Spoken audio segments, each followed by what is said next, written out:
White man started making fun of Leonard and getting personal. And when he mentioned his mom, Leonard couldn't take it anymore and... This all happened just a few months ago.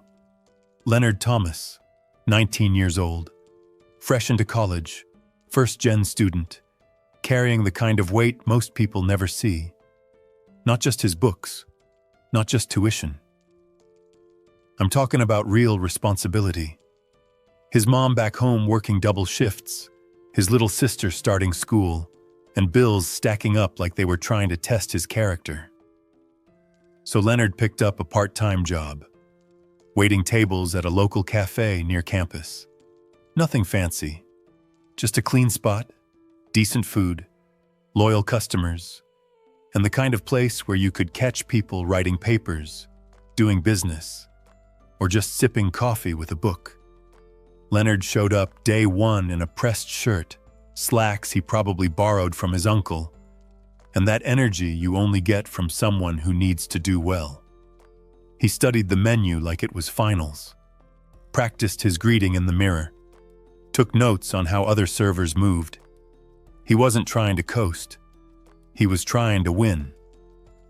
By week 3, he had regulars. A little old lady who tipped him in folded crossword puzzles with cash inside.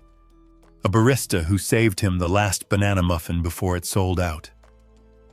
The other servers liked him too. He listened, helped out, never acted like he knew it all. But one Tuesday afternoon, everything shifted. I was sitting at the counter, same spot I always take for lunch, when I saw him walk in. Big man. Red in the face before he even said a word. Bald up top, hair slicked on the sides. Mid-50s maybe. Expensive watch, too small blazer barely hanging on his shoulders. The kind of man who walks like the world owes him a thank you note. He sat at table 6. Leonard walked over, like he always did, calm and polite. "Afternoon, sir. Welcome in. Can I get you started with anything to drink?" The man didn't even look up, just muttered something under his breath. Leonard leaned in slightly, careful not to crowd him. "Sorry, sir. Could you repeat that?" The man looked up sharp. "Are you deaf?" I flinched. Leonard didn't. "No, sir," he said steady. "Just want to make sure I don't get your order right." The man waved him off like a fly. "Coke, and bring me a menu, and be quick about it." Leonard nodded and walked off, and...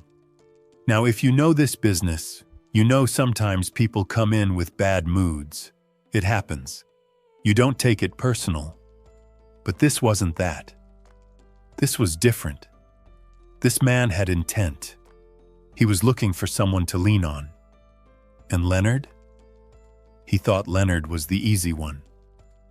A few minutes later, Leonard brings the menu and the Coke. The man takes a sip, then sets it down hard. "I said no ice." Leonard blinked. "My apologies. I'll fix that right away." Heads were starting to turn. He comes back, fresh drink, and stands by politely while the man scans the menu. Then it happens. The man mumbles something low, too low. Leonard tilts his head. "Could you repeat the name of the dish, sir?" That's all he said. No sarcasm, no tone. Just wanted to be sure. But that was all it took. The man slams the menu down like he's on a courtroom TV show. "You people can't follow basic instructions, can you?" And now the whole cafe went still. I saw Leonard's jaw tighten just a little. He wasn't new to this kind of hate. It's a language too many of us learn young. But he kept his composure. "I'm here to serve you, sir.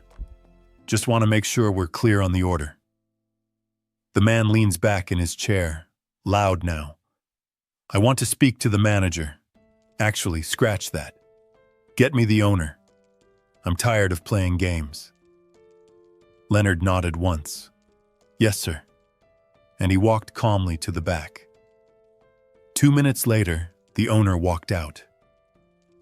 Now this is where things shifted real fast. Because the owner? A tall, dark-skinned black man, beard shaped crisp, apron tied tight over a button-up shirt and slacks. His name was Malcolm. Mid-40s. Calm, confident, didn't move fast, because he never needed to. And as soon as the man at table 6 saw him, his face twisted up like he bit into something sour. Malcolm walked right over, planted both feet. "I understand you wanted to speak to the owner." The man looked Malcolm up and down like he was trying to make sense of a math problem that didn't add up in his world. "You," he said, half laughing, half insulted. "You're the owner?" Malcolm didn't blink. "That's right. Malcolm Wright, owner and manager. What seems to be the issue?" The man puffed his chest. "Your employee, what's his name? Leonard? He's rude, disrespectful, clearly not trained. I had to repeat myself multiple times, and he still couldn't get a simple drink order right." Malcolm turned his head toward Leonard, who was now standing silently off to the side, back straight, eyes steady. "Leonard," Malcolm said, his voice calm, "you want to tell me what happened?" Leonard didn't stutter, didn't fold. "I asked him to repeat his order because I didn't hear the name of the dish clearly. I just wanted to be sure I got it right.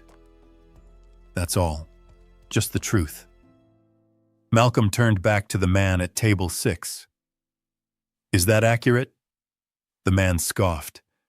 "What's accurate is your staff is incompetent. And frankly, I shouldn't have to explain myself twice. I come here often, I spend money here, and I expect service, not attitude." Malcolm crossed his arms, real slow. "You come here often, huh?" "Damn right I do. You should be thanking me for putting money in your pocket." Now let me tell you something about Malcolm. He's not the kind of man who raises his voice. He doesn't have to. Because when he starts speaking slow and clear, that's when the message really lands. "Sir," he said, "you raised your voice at my staff. You insulted him. And from what I heard out here, you made a comment that had nothing to do with the food." The man waved him off. "You're going to believe him over a paying customer?" Malcolm stepped closer. "I'm going to believe the truth. And I don't care if you're a customer, a critic, or the mayor. In my house, we treat people with respect." The cafe was quiet. Nobody was pretending not to listen anymore. People had paused mid-sip, mid-bite. You could hear the espresso machine not running. That's how still it got. The man's face went red. "This is how you run a business?" Malcolm smiled. "This is exactly how I run a business. Now you've got two options. You can apologize to my staff, or you can leave. But either way, you're not getting service here today." The man stood up, knocked the chair back. His voice shook, part rage, part disbelief. "You'll regret this." Malcolm raised an eyebrow. "Doubt it." And then, just to make sure everyone heard it, "And if you ever come back, you won't be seated. Not now. Not ever." The man stood there for half a second, like his ego was begging him to throw one last punch. But he didn't have one. Not here. Not with a room full of witnesses and a black business owner looking him straight in the eye. Not backing down. He turned, stomped out the door, muttering something under his breath that nobody needed to hear. And the second that door swung shut, the cafe erupted. People clapped. Some nodded toward Leonard. One older woman at the window actually stood up and walked over to him. "You handled that with class," she said. "Don't let people like that shake you." Leonard just nodded, trying to keep it cool, but I saw it. That little shimmer in his eye. That mixture of dignity and exhaustion. That release. Malcolm walked back behind the counter, untied his apron, and gave Leonard a firm pat on the shoulder. "You did right," he said. "Always keep your cool. We don't match energy, we set it." And just like that, work resumed. Orders were taken, coffee brewed, the day moved on. But you know what stuck?